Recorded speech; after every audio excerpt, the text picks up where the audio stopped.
Good morning my dear students, आप सबका इस यूट्यूब चैनल पे हार्दिक स्वागत है। बच्चों, आज बायोलॉजी क्लास 12 के 4th चैप्टर का ये लास्ट लेक्चर है। छोटा ही चैप्टर था लेकिन काफी इंपॉर्टेंट चैप्टर था।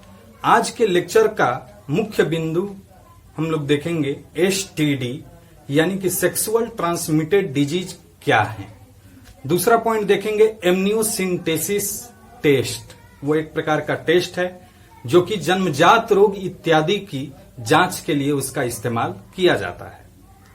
साथ ही साथ हम लोग टेस्ट ट्यूब बेबी के बारे में भी हम लोग जानेंगे। तो ये 3 पॉइंट इस चैप्टर का है और एक इनफर्टिलिटी के बारे में भी, बंध्यता के बारे में भी हम लोग जानेंगे। उसी के अंतर्गत टेस्ट ट्यूब बेबी के भी जिक्र किया जाएगा। तो सबसे पहले हम लोग देखते हैं sexual transmitted disease. Sexual transmitted disease क्या है? कुछ ऐसे रोग होते हैं जो मनुष्य के बीच, मेल और फीमेल के बीच लैंगिक संपर्क के द्वारा एक मनुष्य से दूसरे मनुष्य में स्थानांतरित होते हैं। काफी खतरनाक भी होते हैं और कुछ रोग का इलाज भी है इसमें। जैसा कि आप लोग देख रहे हैं, वैसे रोग जो लैंगिक संपर्क के द्वारा एक मनुष्य से दूसरे मनुष्य में स्थानांतरित होता है, उसे यौन संचारित रोग, इसका हिंदी है यौन संचारित रोग, एसटीडी, सेक्सुअल ट्रांसमिटेड डिजीज। इसका यदि हम लोग जाने कि यौन संचारित रोग कौन कौन से हैं, आपसे एग्जाम में यह क्वेश्चन पूछा जाता है कि किन्हीं 2 सेक्सुअल ट्रांसमिटेड डिजीज के नाम बताएं। जैसा कि अभी कुछ दिन पहले, कुछ एग्जाम कुछ ईयर पहले बोर्ड में पूछा गया कि 2 सेक्सुअल ट्रांसमिटेड डिजीज यानी कि एसटीडी रोग के बारे में बताएं। अब बच्चों ध्यान देना कि जब ये क्वेश्चन बोर्ड पूछा तो साथ ही साथ उसके वेक्टर को भी बताना होता है कि ये सेक्सुअल ट्रांसमिटेड डिजीज है और इसका वेक्टर क्या है। वेक्टर मतलब कारक क्या है, बैक्टीरिया है कि वायरस है। फर्स्ट पॉइंट, ऐसा तो क्वेश्चन एक बार पूछा जा चुका है। दूसरी बार कैसे पूछ सकता है कि किन्हीं 2 वायरस जनित यौन संचारित रोग यानी सेक्सुअल ट्रांसमिटेड डिजीज के बारे में जानकारी दें, बताएं। या यह भी पूछा जा सकता है कि किन्हीं 2 बैक्टीरिया जनित यानी जीवाणु जनित सेक्सुअल ट्रांसमिटेड डिजीज को बताएं। तो चलिए देखते हैं कि यौन संचारित रोग कौन कौन से हैं। एड्स, जो कि काफी इंपॉर्टेंट है। एड्स आगे के चैप्टर में आप लोगों को दोबारा भी ये एक विशेष टॉपिक के बारे में, विशेष टॉपिक के रूप में आएगा, जो कि T4 लिम्फोसाइट काफी प्रभावित होता है इस रोग में और किस प्रकार ये रोग हमारे शरीर को इफेक्ट करता है, सब कुछ आगे के टॉपिक में ये आने वाला है पूरा विस्तृत। लेकिन यहां पर जाने कि एसटीडी रोग कौन कौन से हैं। तो पहला रोग है एड्स यानी कि एक्वायर्ड इम्यूनो डिफिशियंसी सिंड्रोम। ये एक शॉर्ट नाम है, इसका पूरा नाम है एक्वायर्ड इम्यूनो डिफिशियंसी सिंड्रोम, जो कि एचआईवी एक वायरस है, उसके द्वारा ये फैलता है। दूसरा रोग है गोनोरिया, जो कि एक बैक्टीरिया जनित रोग है। ये होता है नाइसीरिया गोनोराई।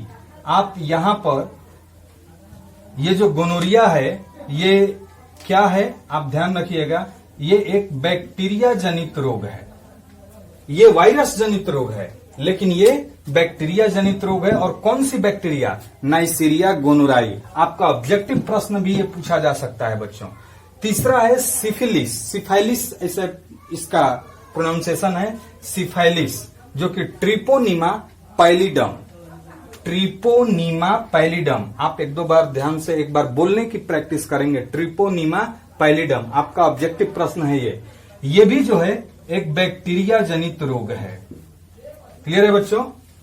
चौथा है हर्पीज, जो कि ये भी एक सेक्सुअल ट्रांसमिटेड डिजीज है लेकिन ये वायरस जनित रोग है। तो यहां पर 4 एसटीडी यानी सेक्सुअल ट्रांसमिटेड डिजीज के नाम लिखे गए हैं, जिसमें से 2 बैक्टीरिया जनित रोग है और 2 वायरस जनित रोग है। आप इन चारों का वेक्टर यानी कारक ध्यान में रखिएगा, ये आपका ऑब्जेक्टिव प्रश्न है। ठीक है बच्चों, तो इसका आप स्क्रीनशॉट ले लीजिए। हम लोग नेक्स्ट टॉपिक की ओर बढ़ते हैं।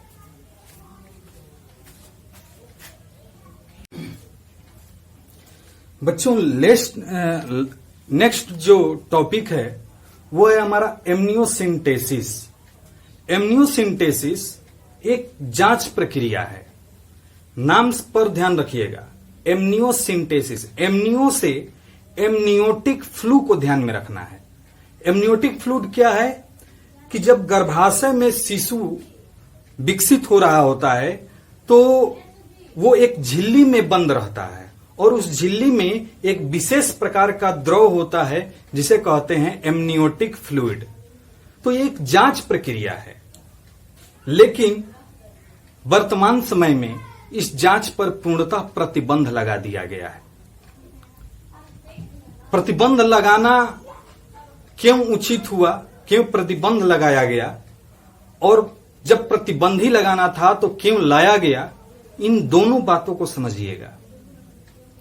ये एक्चुअली एमनियोसिंटेसिस जांच उसके लिए आया था कि यदि गर्भाशय में जो शिशु पल रहा है उसमें कोई रोग हो जो कि जन्मजात रोग हो, या वो विकलांग हो, या किसी प्रकार के उसके शारीरिक जो संरचना है उसमें कोई कमी हो, उसका पूर्ण विकास ना हो रहा हो, तो उसकी जांच करके उस भ्रूण को डिस्ट्रॉय करने के लिए, मुख्यतः इसी के लिए आया था बच्चों।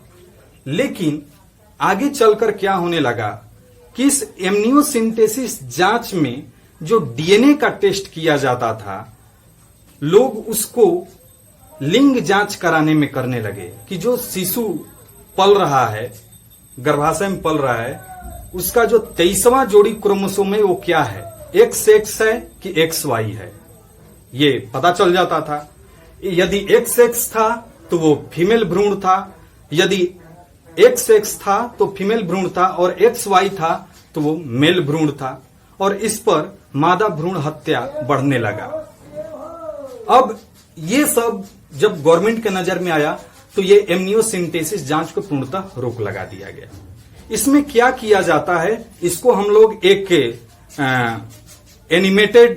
एनिमेशन के द्वारा भी देखेंगे, लेकिन आप पूरी प्रक्रिया को जांच लें, समझ लें कि इसमें जो गर्भाशय होता है ऊपर से ही एक इंजेक्शन सुई के द्वारा निडिल चुभोकर उसमें से एमनियोटिक फ्लूइड निकालते हैं। उस फ्लूइड में प्रोटीन भी होता है, डीएनए भी होता है, और उस जो फ्लूइड होता है उसको बजाते लैब में भेजा जाता है और टेस्टिंग रिपोर्ट देखी जाती है। जैसा कि आप लोग देख रहे हैं कि एमनियोसिंटेसिस एक प्रकार की जांच प्रक्रिया है जिसमें गर्भाशय में पल रहे शिशु की जानकारी के लिए डीएनए और प्रोटीन टेस्ट की जाती है।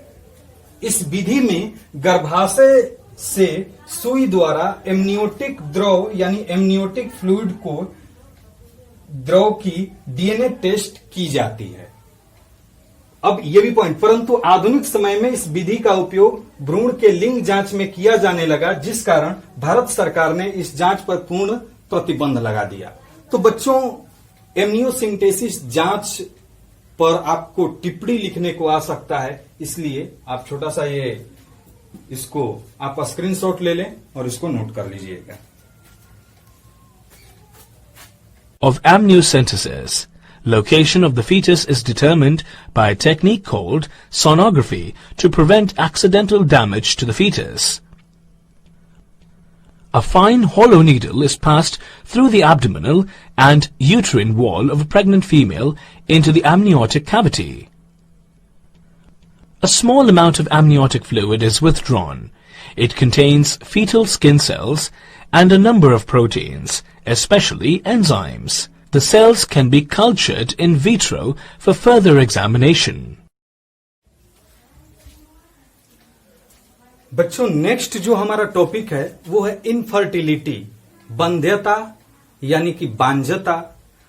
सबसे बड़ी जो एक दाम्पत्य जीवन में एक समस्या आती है, कोई पुरानी बीमारी या किसी कारणवश वो दाम्पत्य जीवन यदि संतानहीन रह जाता है तो पूरा उस दाम्पत्य का जीवन ऐसा लगता है कि सबसे बेकार जीवन।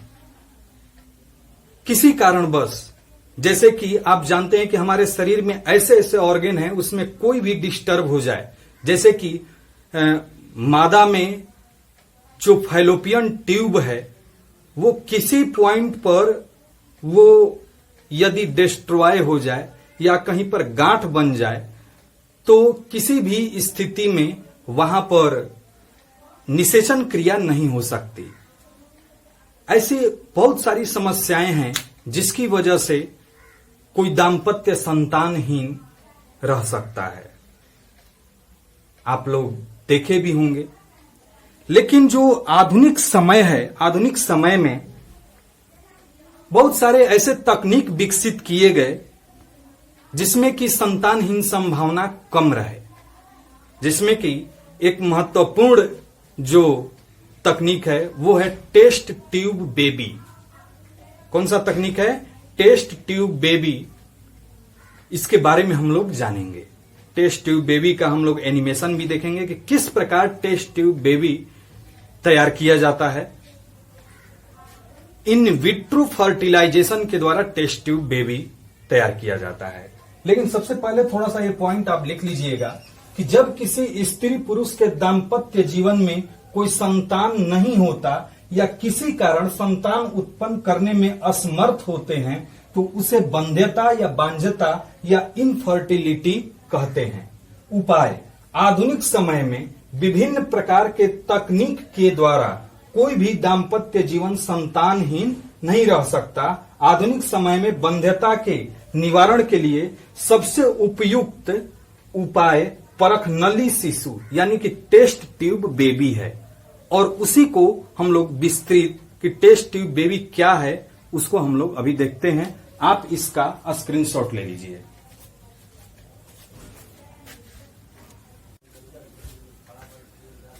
बच्चों, जो एक बहुत इंपॉर्टेंट एक टेस्ट तो हम लोग देखे एमनियोसिंथेसिस, उतना ही इंपॉर्टेंट है टेस्ट ट्यूब बेबी।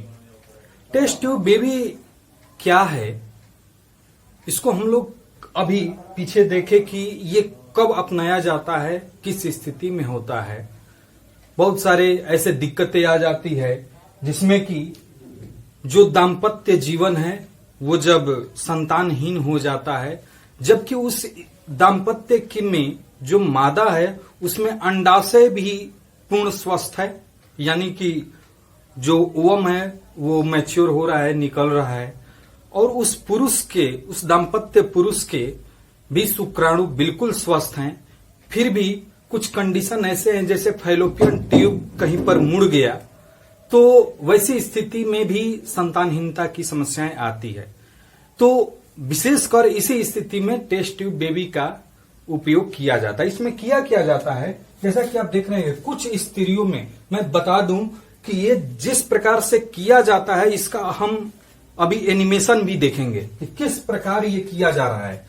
कुछ स्त्रियों में सामान्य अंडाशय तथा सामान्य गर्भाशय होने के बावजूद उसके ओविडक्ट या फैलोपियन ट्यूब असामान्य होने के कारण उनके दाम्पत्य जीवन किसी संतान का जन्म, दाम्पत्य जीवन में, यहां पे होगा दाम्पत्य जीवन में किसी संतान का जन्म नहीं होता है। ऐसी स्थिति में उस स्त्री के अंडाणु तथा उसी दाम्पत्य नर के शुक्राणु को लेकर बाह्य निषेचन यानी कि इन विट्रो फर्टिलाइजेशन कैसे किया जा रहा है इसको हम अभी देखें।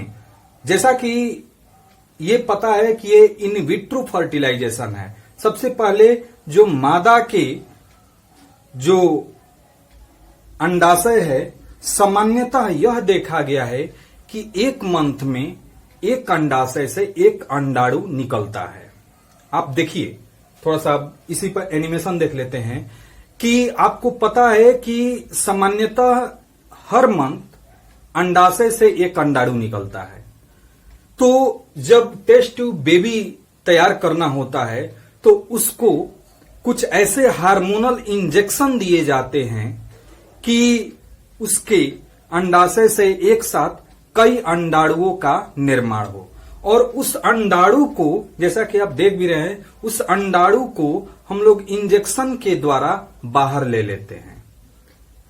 कुछ टेक्निक के द्वारा उसको बाहर लेते हैं और उसी दाम्पत्य के नर के शुक्राणु को भी हम लोग ले लेते हैं बाहर पेट्री डिश में, और उसको एक आर्टिफिशियल कंडीशन, कृत्रिम माध्यम में उसे फर्टिलाइज कराया जाता है।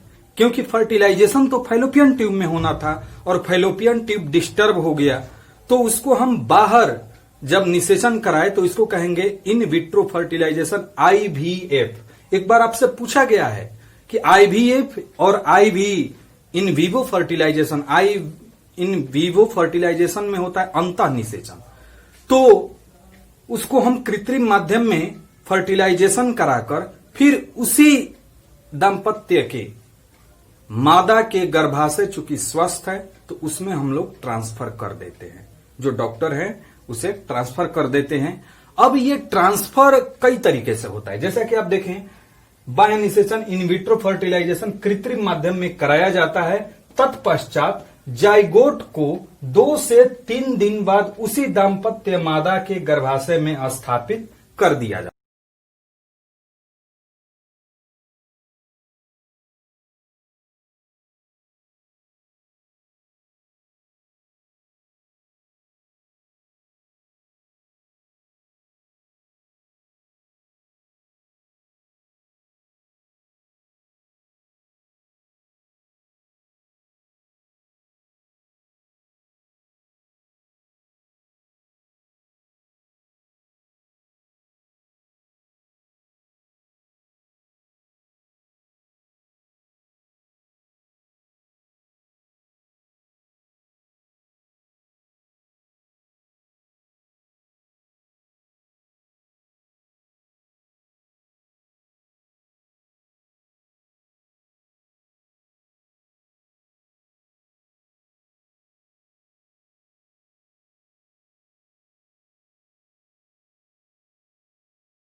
एक के आप पॉइंट ध्यान रखना कि 2 जगह पे ट्रांसफर किया जा सकता है। यदि फैलोपियन ट्यूब ठीक है तो फैलोपियन ट्यूब में भी ट्रांसफर किया जा सकता है। यदि फैलोपियन ट्यूब नहीं ठीक है तो गर्भाशय में स्थापित करना पड़ेगा। गर्भाशय में स्थापित करने के लिए उसे 1 दिन और अधिक रखना पड़ेगा। थोड़ा सा उसका जो डेवलपमेंट है उसको प्रॉपर रूप से हो जाना चाहिए। जैसे कि आपसे ये 2 ऑब्जेक्टिव या आपका लघु उत्तरीय प्रश्न हो सकता है, गिफ्ट, दोनों में थोड़ा सा अंतर है। ZIFT और ये है GIFT, इसका पूरा फुल फॉर्म पूछा जा सकता है। गिफ्ट जो जेड वाला है वो है जाइगोट इंट्राफैलोपियन ट्रांसफर, यानी कि जाइगोट को फैलोपियन ट्यूब में ट्रांसफर किया जाता है। और यह स्थिति जब 8 ब्लास्टोमियर अवस्था आती है तब फैलोपियन ट्यूब में ट्रांसफर किया जाता है। यदि वो 16 या 64 स्टेज में पहुंच जाए तब उसे गर्भाशय में स्थापित करते हैं। दूसरा है गिफ्ट GIFT, सेम यही है, यानी कि गैमेट इंट्राफैलोपियन ट्रांसफर। दोनों में ये पॉइंट ध्यान रखना, जेड से जाइगोट है और जी से गैमीट है। अब देखो बच्चों, गैमीट ट्रांसफर करने की बात आ रही है, यानी कि क्या उस दाम्पत्य जो मादा है उसमें क्या दिक्कत हो सकती है। तो उसमें जब अंडाणु प्रॉपर रूप से न बनता हो, सब कुछ ठीक है, फैलोपियन ट्यूब ठीक है, यूटेरस ठीक है, बट उसका जो ओवरी है यानी अंडाशय है वो डिस्ट्रॉय है या किसी प्रकार के उसमें गांठ बन गया हो और उसमें ओवम का फॉर्मेशन न हो रहा हो, तब हम किसी अन्य मादा के पूर्ण स्वस्थ ओवम को ट्रांसफर करते हैं, यानी कि वो गैमिट के रूप में होता है, फीमेल गैमिट, और उसको फैलोपियन ट्यूब में ट्रांसफर करते हैं, तो इसका है GIFT। क्लियर है बच्चों? तो इसको आप लोग स्क्रीनशॉट ले लें और इसको नोट कर लीजिए। एक छोटा सा और टॉपिक है आर्टिफिशियल इंसेमिनेशन। AI क्या है? इंसेमिनेशन, सीमेन को कृत्रिम विधि द्वारा चढ़ाना, तो इसको कहते हैं इंसेमिनेशन। थोड़ा सा उसको भी देख लेते हैं, इसको आप स्क्रीनशॉट ले लें। बच्चों कुछ टेस्ट ट्यूब बेबी का ये 2 पॉइंट रह गया था, आप इससे नोट कर लीजिएगा कि प्रथम टेस्ट ट्यूब बेबी 25 जुलाई 1978 में तैयार किया गया था, जिसका नाम था लुइस जोए ब्राउन। लेकिन ये इंडिया में तैयार नहीं किया गया था। जो इंडिया में, भारत में जो प्रथम टेस्ट ट्यूब बेबी तैयार किया गया था, उसका नाम था, एक बेबी थी टेस्ट ट्यूब बेबी जिसका नाम था दुर्गा। ये नाम याद रखिएगा, ये आप ऑब्जेक्टिव प्रश्न है।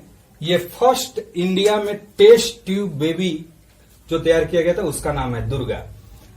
अब इस पॉइंट को देख लेते हैं, आर्टिफिशियल इंसेमिनेशन यानी कि कृत्रिम तरीके से सीमेन यानी वीर्य को मादा के गर्भाशय तक पहुंचाने की क्रियाविधि। ये आप सामान्यतः क्रियाविधि देखे हैं, आप लोग जानते हैं। जो आपके घरों में हो सकता है कि आप मवेशी जैसे गाय भैंस में जो डॉक्टर के द्वारा सीमेन को उसके गर्भाशय में इंट्रोड्यूस किया जाता है, प्रवेश कराया जाता है, उसी को कहते हैं आर्टिफिशियल इंसेमिनेशन।